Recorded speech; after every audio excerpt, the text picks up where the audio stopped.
Proverbs 1, 8 to 9, My child, obey the teachings of your parents, and wear their teachings as you would a lovely hat or a pretty necklace. Sa Proverbs, talagang koleksyon ng karunungan, malinaw ang sinasabi na makinig sa mga magulang. Pahalagahan ang kanilang mga payo tulad ng pagpapahalaga mo sa anumang magandang kasuotan o mamahaling hiyas. According to Proverbs, parents or elders are wise, and therefore, they are good friends. Well, at least 99% of the time, bihira naman yung parents who are not wise or wiser than their children or who would really intentionally harm their children. Although, paminsan-minsan nagkakaroon ng ganong aberration or abnormality, but it is an abnormality. Generally, parents could be trusted and should be heard and listened to. Proverbs teaches us, value and live by the teachings of people who are experienced. Pag sinabing parents, it goes na mas matanda kaysa doon sa kausap, ibig sabihin lang experience. Lalo nung araw na ang karunungan associated with experience. Kailangan ma-experience mo para matutunan kasi wala pa naman na sobrang maraming available knowledge from the bookshelf or from institutions or from the internet like today. So experience is still very, very precious even now because people can actually only be more informed, but it doesn't mean that they become wiser. It takes a lot of time, it takes experience, trial and error to really be wise. So value and live by the teachings of people who are experienced. Sino sa paligid ninyo ang mga tao ang more experienced than you are in various fields of interest? Siyempre, mga area you are more experienced, but there are many other areas where other people are better experienced than you are. So, live by the teachings of people who know you. Not only know you by information, but people who really care for you. Marami tayo kasi pwedeng kuhanan ngayon ng payo, ng katuruan, ng guidance, direction. But it's important for you to realize how much of your counselor really cares for you. Katulad na halimbawa, kahit na lamang sa ordinary counseling encounter, may dalawang uri kasi ng counseling at dalawang uri ng counselor. Yung counselor na pag dumaing ka ng problema, pagka ikaw ay nagsabi ng mga kabigatan mo ng loob, ang ituturo sa iyo magtiis, magdusa, yung laging magpaapi ka. Pagka ganun ka napatapat na counselor at nakinig ka sa kanya, yun ang magiging ending ng buhay mo. May mga counselor naman na ang gusto niya, winner ka. Ang gusto niya, yung hindi ka nagpapaapi, although hindi ka naman tuturo ang mga api. Yung hindi ka, basta lang lagi nagtitiis, tuturuan kang baguhin, improve ng buhay mo. So, depende kung sinong counselor mo ang magiging takbo ng buhay mo if you listen to your counselor. So, ang tanong mo sa counselor mo, does the counselor care for me? Pwede kasi mangyari na yung counselor cares for her or for his reputation. Lalo pag pupunta ka sa religious or spiritual counselor, maraming counselor na ang kanilang image, ang una nilang inuuna na pahalagahan. Nasabihin nila, baka pag tinuruan ko tong taong to na mag-enjoy sa buhay, pag tinuruan ko siya na makalaya, pag tinuruan ko siya na paluwagin ang buhay niya, magmukha akong liberal, magmukha akong konsentidor, magmukha akong masama. So, tuturuan ko na lang siya nung kadalasang itinuturo. Magtiis ka, magtiyaga ka, magtimpi ka, para safe ako. Hindi ako malalagay sa alanganin na mukhang liberal ako. Pero ang totoo, tinulungan ko ba yung counseling? O in-improve ko lang ang aking self-image and image in front of people? Because a real counselor that you should listen to is the one who cares for you. Yung hindi ka lagi ipapatalo. Yung hindi ka lagi na lamang isasakripisyo. Kasi may mga ganon. Of course, it makes them look good. It makes them look more godly. But do they really help you?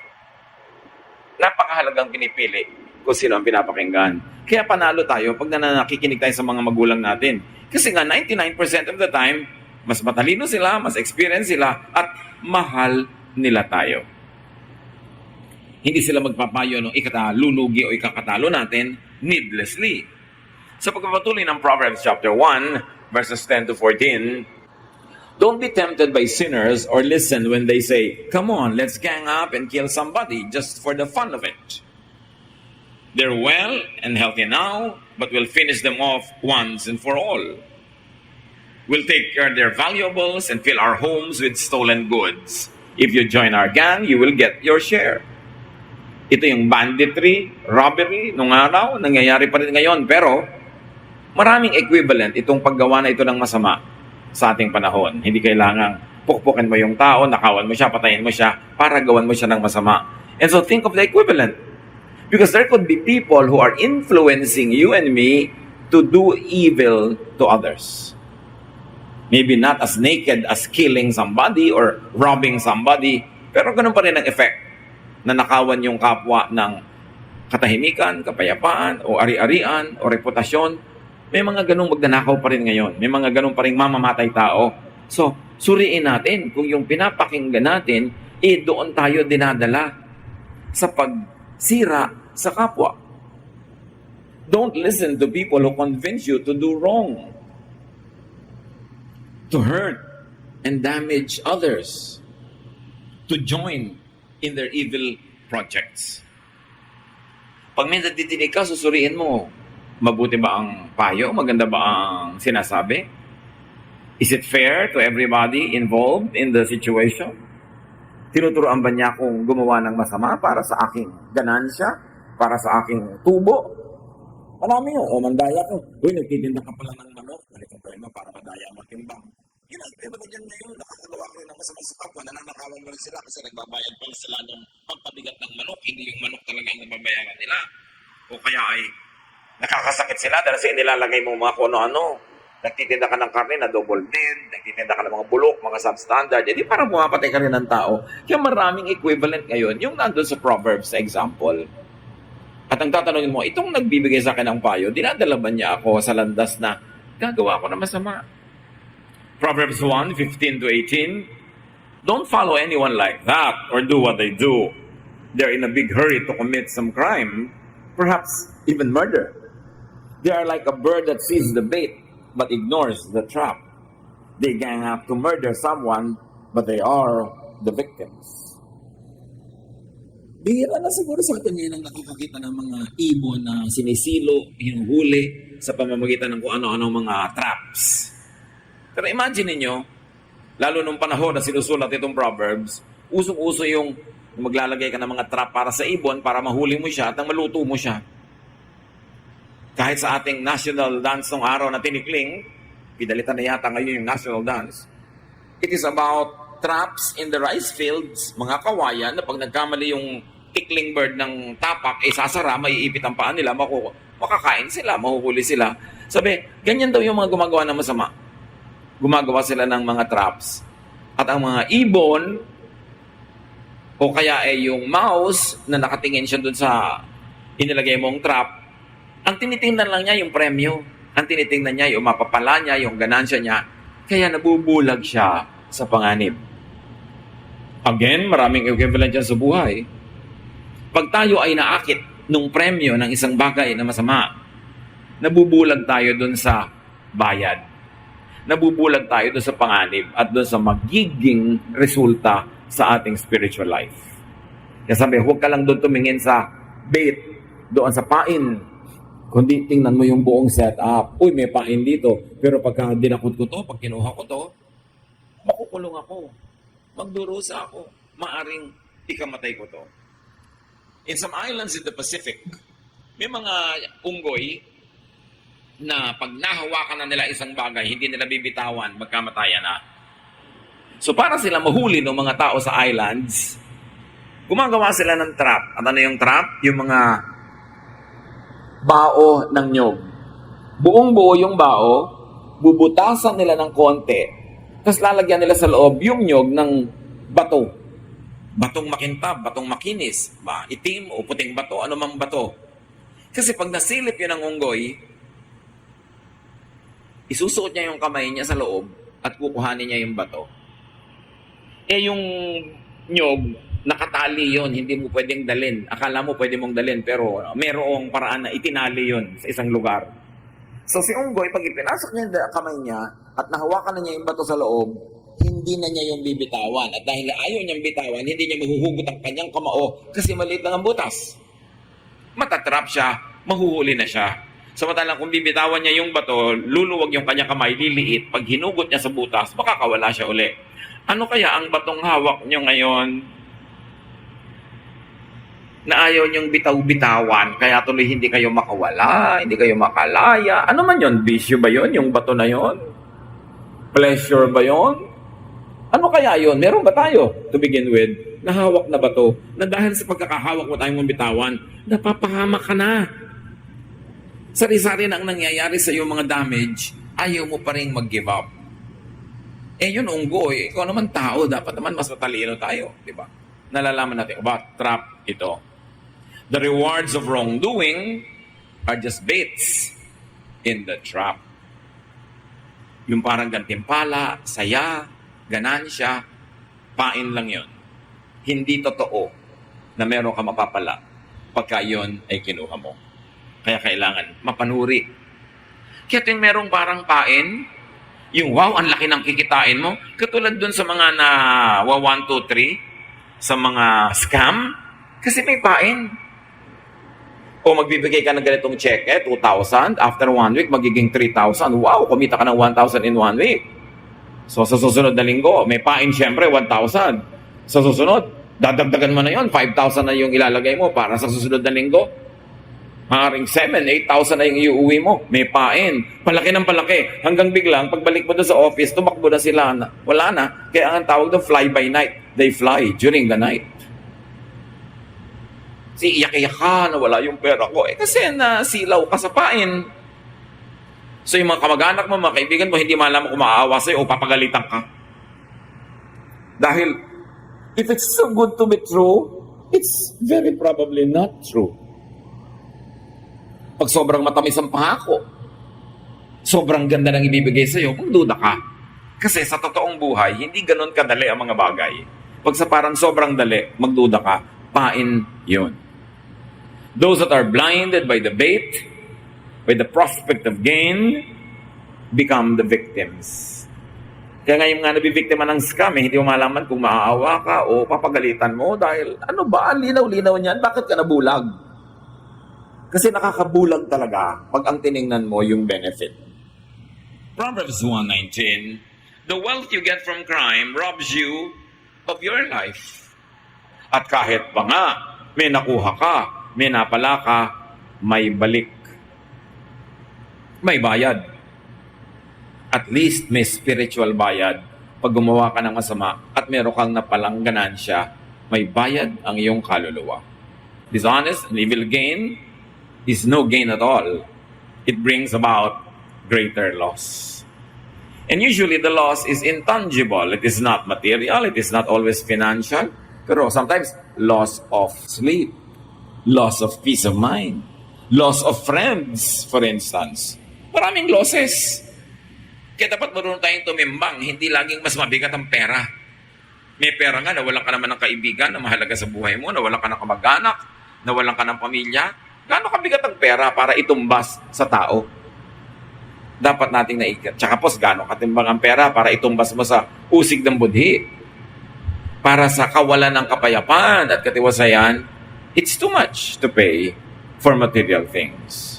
Proverbs 13:20, wise friends make you wise, but you hurt yourself by going around with fools. Kaya suriin kung sino ating mga madalas kasama, ang ating mga kabarkada, ang ating mga kaibigan, ang ating mga business partners, kasi ang laki ng influence nila sa iyong buhay kung mapapabuti o mapapasama ka.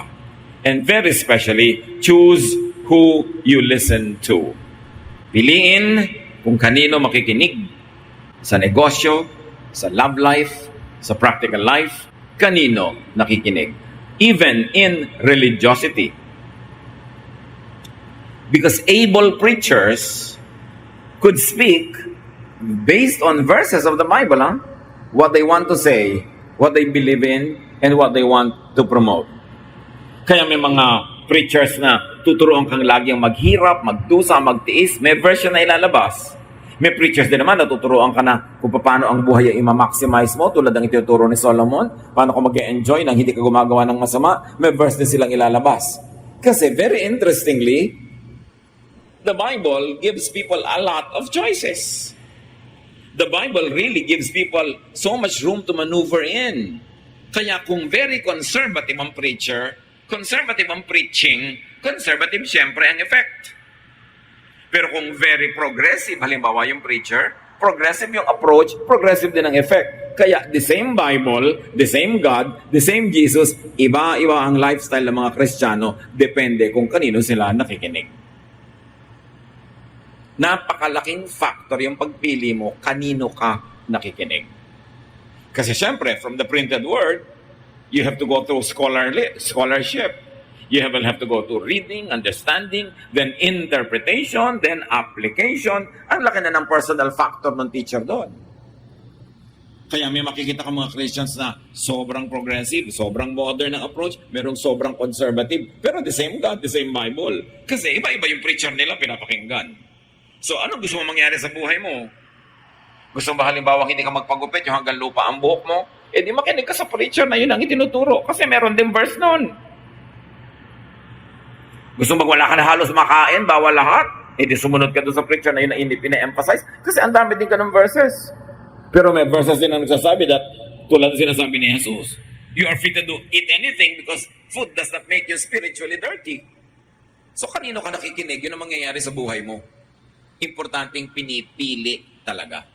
Beware of how much you get influenced by friends, by people you hear, and by persons who colonize your brain. Ang mga tao parang halaman.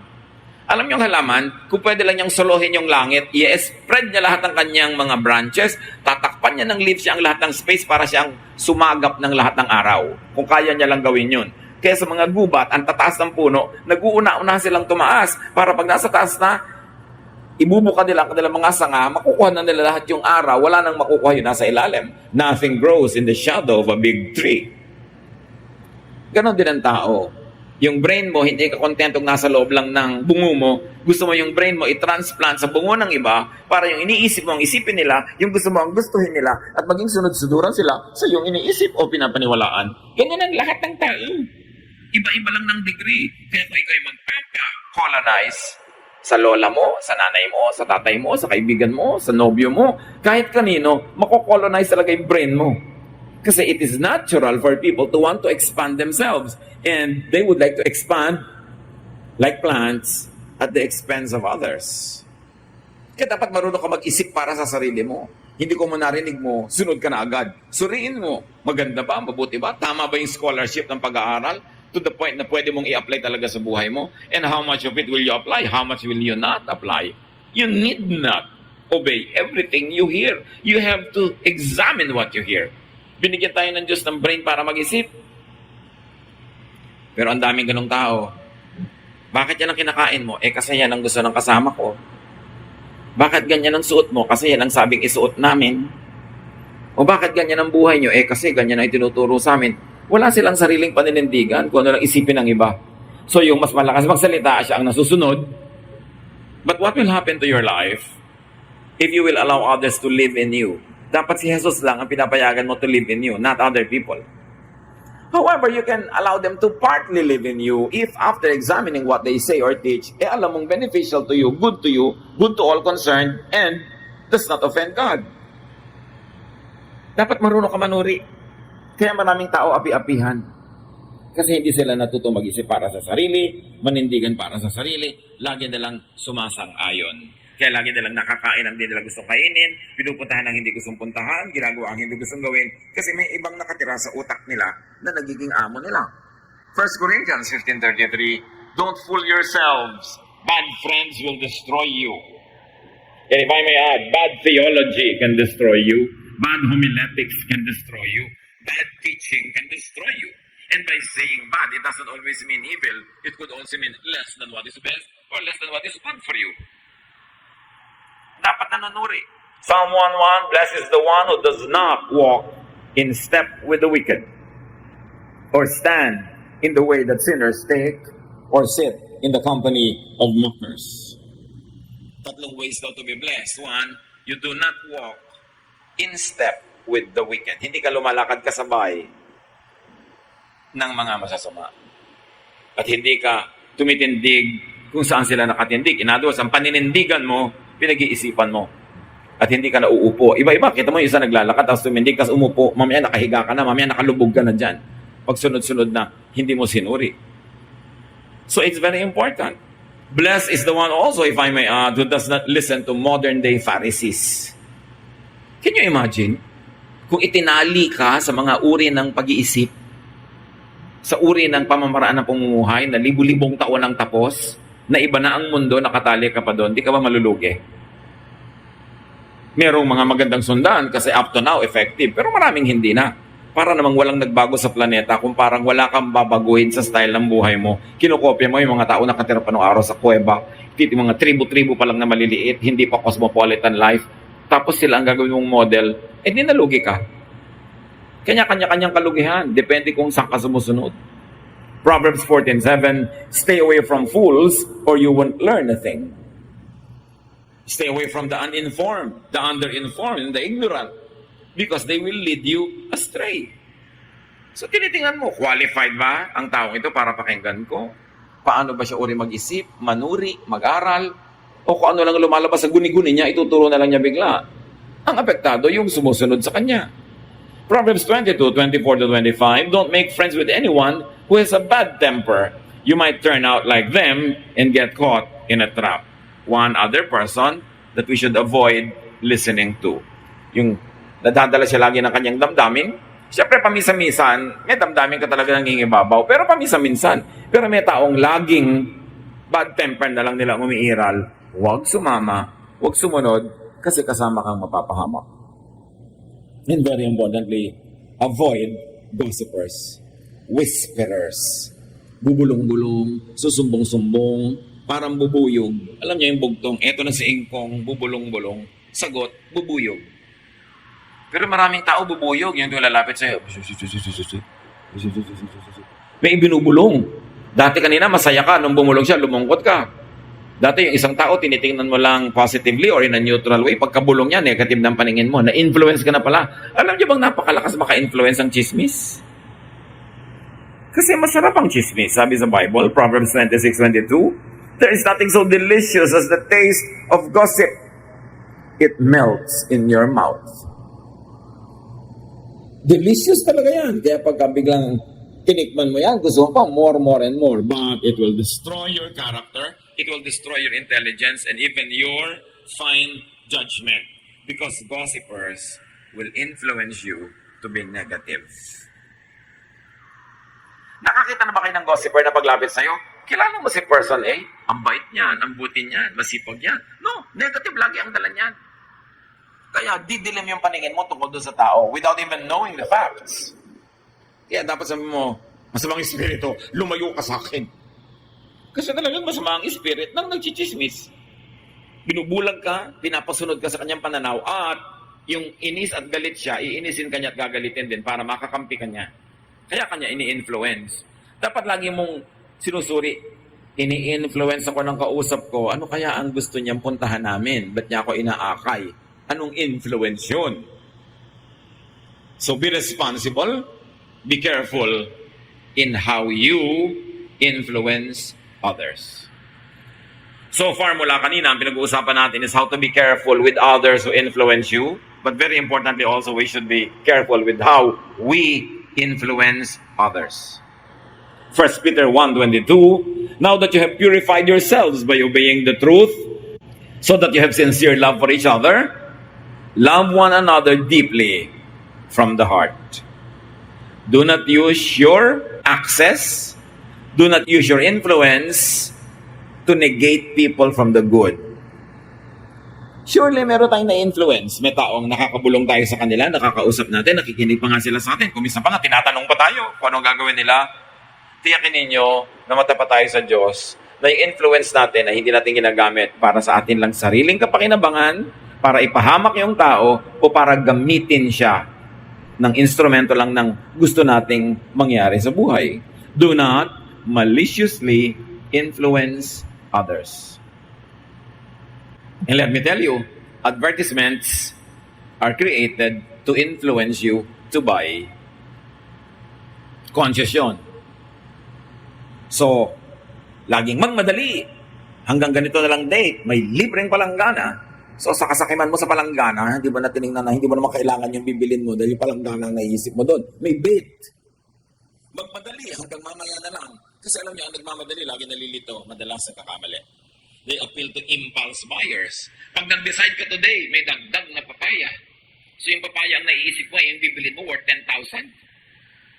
Tapos papaya yung nakabulag sa'yo. Maraming ganon. Kaya may mga libre, may isang bote ng something, may nakadikit na maliit na libre. Yung libre ang gusto mong maiwan, binili mo ngayon yung bote, expired na pala. Kaya may kasamang libre. Kasi kung ang ganda-ganda ng product, hindi pa siya mag-expire, bakit ang ganda pa? Pero bilhin mo lang. Magduda ka, may pain ha. Wait. Sometimes naman, maganda yung pain at total, gagamitin mo na bukas. Ano kung mag-expire sa makalawa. Pero kung hindi ba, baka lugi ka. Dapat tuwing merong pain, mag-isip ka. Lagi ka mag-isip. Lalo't may deadline na sino man ang mag-decide na bibili ngayong araw ding ito. Kasi mabubulag ka eh. So, nung araw,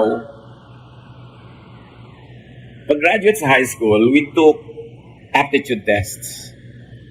Yung kuha ka ng exam, may mga sagot, mga bilog-bilog, shape, pipiliin mo lang, pero lalabas kung ano ka at anong kurso ang pinakabagay sa'yo. Lumabas sa akin ang pinakabagay na course, law. Eh di sabi ng tatay ko, anong bagay sa'yo yung course na nakuha mo? Sabi ko, law, daddy, law. Law ang kukanin mo? Parang ayoko eh. Bakit? Kasi a good lawyer is defined this way. You are able to put in jail an innocent person or you are able to set free somebody who is guilty. Ang galing mong lawyer. Kasi ko parang ayoko yatang ganun. Hindi naman lahat ng lawyer ganun, pero ganun yung makitid na pananaw ko nung araw about law and the practice of it. Ang number 2, na lumabas sa akin, advertising. Totoo talaga dapat, una, lawyer ka o dapat nasa advertising ka. O bakit na naman ayoko ng advertising? Kasi ang magaling na advertiser, yung napapabili mo ang tao na isang bagay na di niya kailangan. Nakaka-create ka ng artificial need na parang miserable siya pag wala yung product mo, bibili niya ito. Sabi ko, masyado yatang manipulative. Sabi ko, parang gusto ko na lang mag-masscom. Eh bakit naman masscom? Sabi tatay ko, kasi isa lang ang math. Yun lang. Sabi ko, anong yun lang? Eh kung ang dami-daming math, nangamote ako, di wala akong kwenta na math, di ba? Kailangan yung medyo meron akong chance. So in other words, susuriin mo, saan ka ba dinadala ng mga gusto mong puntahan? Gusto mo ba talaga yung destination na yon? Halimbawa, meron ka ngayong napupusuan dyan na kung sinong babae o lalaki. Tingnan mo yung pamilya. Anong pamilya ang papakasalan mo? Saan ka dadalhin ng taong ito? Sa pamilyang ubod ba ng gulo? Ubod ng tahimik? Ano ba? Gusto mo ba talaga yung magulo dahil mahal mo siya? Gusto mong ayusin yung buhay niya? Gusto mo talaga maging savior of the world? Anong gusto mo mangyari? Kasi dadalhin ka niyan kung saan. So dapat lagi kang conscious, saan ako dadalhin ito? Dapat sa church, yung mga tao, lalo ngayon, may freedom of religion naman, nakakapili ka kung saan ka sasali. May tanong ka na whether you ask it obviously or unconsciously. Ang tanong mo is, anong gagawin niya sa akin pag nag-member ako dito? Anong mangyayari sa buhay ko pag sumunod ako sa mga katuroan niyo? Anong gagawin niya sa akin? Dapat clear yun. Tulad may mga I love you, I love you, I love you. Oh, you love me? Anong gagawin mo sa akin pag minahal din kita? Saan mo ako dadalhin? Clear dapat. Kung ayaw mo yung pupuntahan, huwag kang sumama sa biyahe.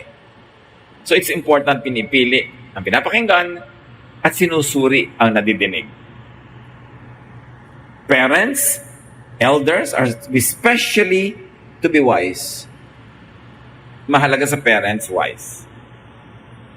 Parents, to be wise are to learn life lessons, to be able to become good friends of your children. Pagka mayroong gusto magpakasal, magsisimulang magpamilya, ang lagi ko pinapayo, mag-aral kayong mabuti ng buhay, mag-aral kayo ng academic lessons, mag-aral kayo ng practical lessons, huwag kayong titigil mag-aral kasi magtuturo kayo ng mga anak. Ano ang ituturo ninyo? Are you going to produce slaves? Or are you going to produce free men and women? Magpo-produce ka ba ng anak na empleyado? Magpo-produce ka ba ng anak na business person? Or meron siyang sariling hanap buhay? Magpo-produce ka ba ng babaeng api-apihan? Siyempre, pag may anak kang babae, tinrain mong laging inaapi na, hindi ba lang kumikibo, payag ng payag? E di, magpo-produce ka pag nag-asawa siya, ganoon din ang papayag niyang mangyari sa buhay niya. Nagpo-produce ka ba ng mga anak na magiging api?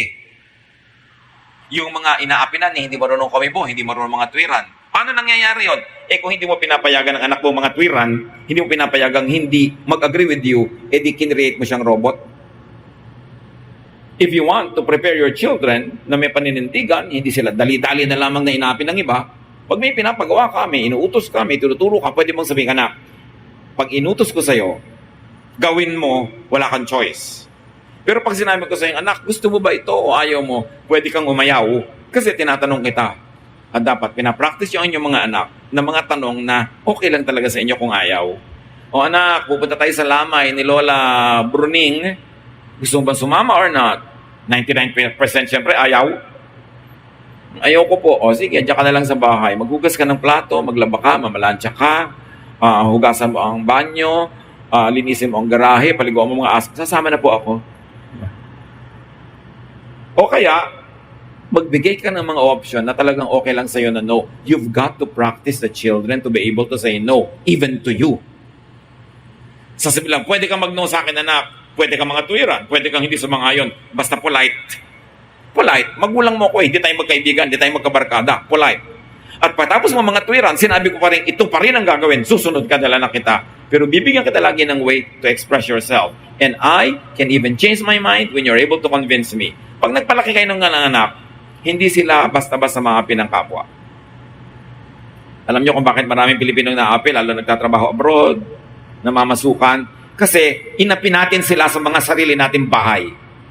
Tinrain natin sila maging api-apihan, magtiis, huwag kumibo, huwag na lang sasalungat, laging sumang-ayon, laging maging yes man, kasi gusto natin convenient ang buhay natin bilang magulang, bilang ate, bilang kuya. Pero what kind of people are we producing? If you really care for children, you will teach them to disagree in a nice way. But to disagree, it's fine.